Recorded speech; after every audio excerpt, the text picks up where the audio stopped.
प्रथम अवतारण में पूजित हुए। वे चारों देवता भगवान शिव की आज्ञा का आदर करके मेरी रक्षा करें। जो भैरव आदि तथा दूसरे लोग भगवान शिव को सब ओर से घेर कर स्थित हैं, वे भी भगवान शिव के आदेश का गौरव मानकर मुझ पर अनुग्रह करें। नारद आदि पूजित दिव्य मुनि, साध्य नाग जनलोक निवासी, देवता विशेष अधिकार से संपन्न महालोक निवासी, सप्तऋषि तथा अन्य वैकमनी गणगण सदा शिव की अर्चना में तत्पर रहते हैं। वे सब भगवान की आज्ञा के अधीन हैं। अतः भगवान शिव और देवी शिवा की आज्ञा से मुझे मनोवांछित वस्तु प्रदान करें। गंधर्वों से लेकर पिशाच पर्यंत जो 4 देव योनियां हैं, जो सिद्ध और विद्याधर, अन्य आकाशीचर, असुर, राक्षस, पातालवासी, अनंत आदि, नागराज, गरुड़ आदि दिव्य पक्षी, कुष्मांड, प्रेत, बेताल, ग्राह, भूतगण, डाकिनियां, योगिनियां, शाकिनियां तथा वैसी ही और स्त्रियां, क्षेत्र, आराम, बगीचे, ग्राह आदि तीर्थ, देव मंदिर, द्वीप, समुद्र, नदियां, नाद, सरोवर, सुमेरु आदि पर्वत, सब ओर फैले हुए वन, पशु, पक्षी, वृक्ष, कृमि, कीट आदि मृग, समस्त भुवन भुवनेश्वर, आवरणों सहित ब्रह्मांड, 12 मास, 10 दिग्गज, वर्ण, पद, मंत्र, तत्व, उनके अधिपति, ब्रह्मांड धारक रुद्र, अन्य रुद्र और उनकी शक्तियां, इस जगत में जो कुछ भी देखा और सुना है और अनुमान किया हुआ है, वे सब के सब भगवान शिव और माँ शिवा की आज्ञा से मेरा मनोरथ पूर्ण करें।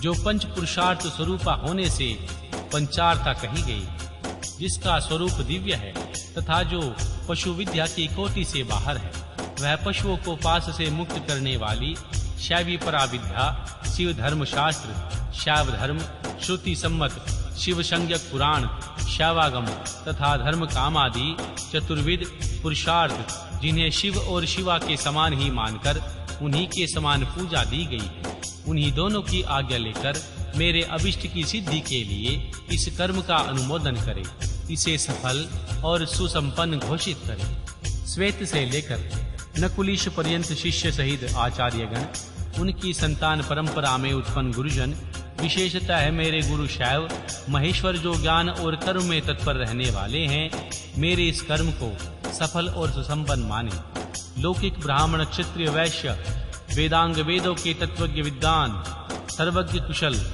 संख्यावेता, वैशेषिक, योग शास्त्र के आचार्य, न्यायायिक, सूर्योपासक, ब्राहोपासक, शैव वैष्णव तथा अन्य सब शिष्ट और विशिष्ट पुरुष शिव की आज्ञा के अधीन हो मेरे इस कर्म को अभिष्ट साधक माने। सिद्धांत मार्गी, शैव पशुपत शैव, महाव्रतधारी शैव तथा कपालिक शैव, ये सब के सब भगवान शिव की आज्ञा का पालन करके मेरे भी पूज्य हैं। अतः शिव की आज्ञा से इन सब का मुझ पर अनुग्रह हो और वे इस कार्य को सफल करें। जो दक्षिणाचार के ज्ञान में परिनिष्ठ था, दक्षिणाचार से उत्कृष्ट मार्ग पर चलने वाले हैं, जो परस्पर विरोध करते हुए मंत्र का जाप करें और मेरे कल्याण कामी हैं। नास्तिक, षटकृत, घन्य, तमस, पाखंडी और अति प्राणी, जो मुझसे दूर ही रहे। यहाँ बहुतों की स्तुति से क्या लाभ। जो कोई भी आकस्मिक संत हैं, वे मुझ पर अनुग्रह करें और मेरे मंगल होने का आशीर्वाद दें। जो पंचावरण रूपी प्रपंच से घिरे हुए हैं और सबके आदि कारण हैं, उन आप पुत्र सहित शाम सदा शिव को मेरा नमस्कार है। ऐसा कहकर भगवान शिव और देवी शिवा के उद्देश्य से भूमि पर दंड की भांति गिरकर प्रणाम करें और कम से कम 108 बार पंचाक्षरी विद्या का जाप करें। इसी प्रकार शक्ति विद्या नमो शिवाय का जाप करके उसका समर्पण करें और श्री महादेव जी से क्षमा मांगकर शेष पूजा की समाप्ति करें। यह परम पुण्यमय स्तोत्र भगवान शिव और मां शिवा के हृदय को अत्यंत प्रिय है, संपूर्ण मनोरथों को देने वाला है और भोग तथा मोक्ष का एकमात्र साक्षात साधन है।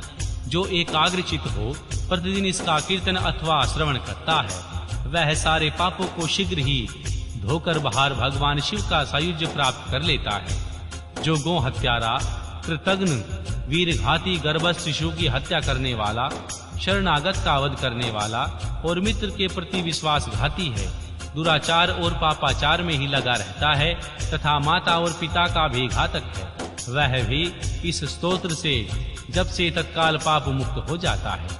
दुख स्वप्न आदि महान अनर्थ सूचक भय के उपस्थित होने पर यदि मनुष्य इस स्तोत्र का कीर्तन करे तो वह कदापि अनर्थ का भागी नहीं हो सकता।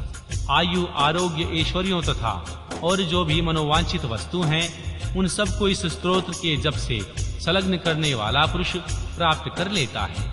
भगवान शिव की पूर्वोक्त पूजा न करके केवल स्तोत्र का पाठ करने से जो फल मिलता है उसको यहाँ बताया गया है, परंतु भगवान शिव की पूजा करके इस स्तोत्र का पाठ करने से जो फल मिलता है उसका तो वर्णन ही नहीं किया जा सकता।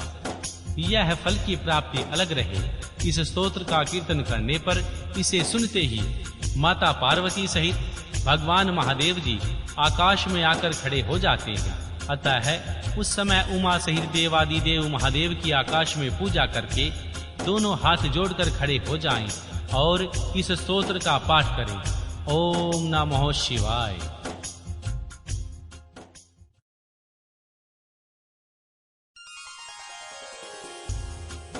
अध्याय 31। ऐतिहासिक फल देने वाले कर्मों और उनकी विधि का वर्णन। भगवान शिव की पूजन की विधि, शांति पुष्टि आदि विविध काम्य कर्मों में विभिन्न हवनीय पदार्थों के उपयोग का विधान। श्री उपन्यु जी कहते हैं, हे श्री कृष्ण जी, यह मैंने तुमसे इस लोक और परलोक में सिद्धि प्रदान करने वाले क्रम को बताया है, जो उत्तम तो है ही, इसमें क्रिया, जप, तप और ध्यान का संयुच्य भी है। अब मैं भगवान शिव के भक्तों के लिए यही फल देने वाले पूजन, होम, जाप, ध्यान, तप और दान में महान कर्म का वर्णन करता हूँ। मंत्रार्थ के श्रेष्ठ ज्ञाता को चाहिए वह पहले मंत्र को सिद्ध करे, अन्यथा इष्ट सिद्धि कारक कर्म भी फलद नहीं होता। मंत्र सिद्ध कर लेने पर भी जिस कर्म का फल किसी प्रबल दृष्टि के आकारण प्रतिबद्ध हो, उससे विद्वान पुरुष सहसा ना करे। उस प्रतिबद्ध का यहाँ निवारण किया जा सकता है। कर्म करने के पहले ही शकुन आदि करके उसकी परीक्षा कर ले और प्रतिबंधक का पता लगाने पर उसे दूर करने का प्रयत्न करे।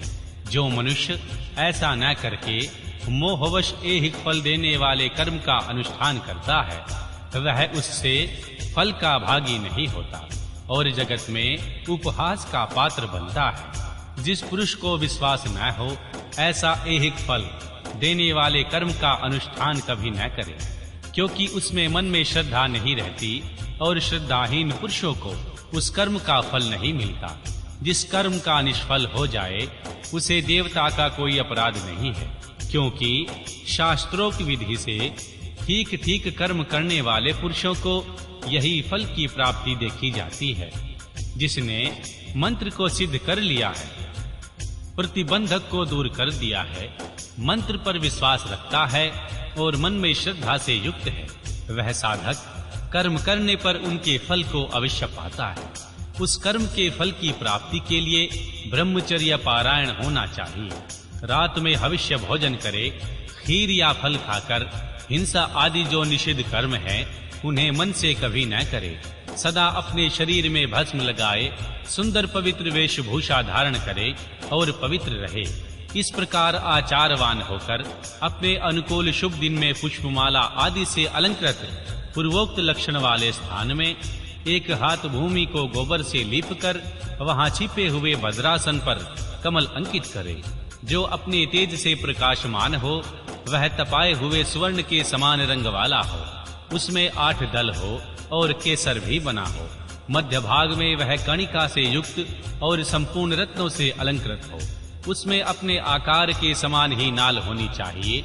वैसे स्वनिर्मित कमल पर सदज्ञ विधि से मन ही मन अणिमा सब सिद्धियों की भावना करे। फिर उस पर रत्न का, सोने का अथवा स्फटिक मणि का उत्तम लक्षणों से युक्त वेदी सहित भगवान शिव के लिंग को स्थापित करके उसमें विधि पूर्वक पार्षदों सहित अविनाशी भगवान श्याम सदाशिव का आवाहन और पूजन करें। फिर वहां साकार भगवान महेश्वर की भावनामयी मूर्ति का निर्माण करें, जिसमें 4 भुजाएं और 4 मुख हो। वह सब आभूषणों से विभूषित हो, उसे व्यग चर्म पहनाया गया हो, उनके मुख पर कुछ कुछ हास्य की छटा छा रही हो। अपने 2 हाथों में वरद और अभय की मुद्रा धारण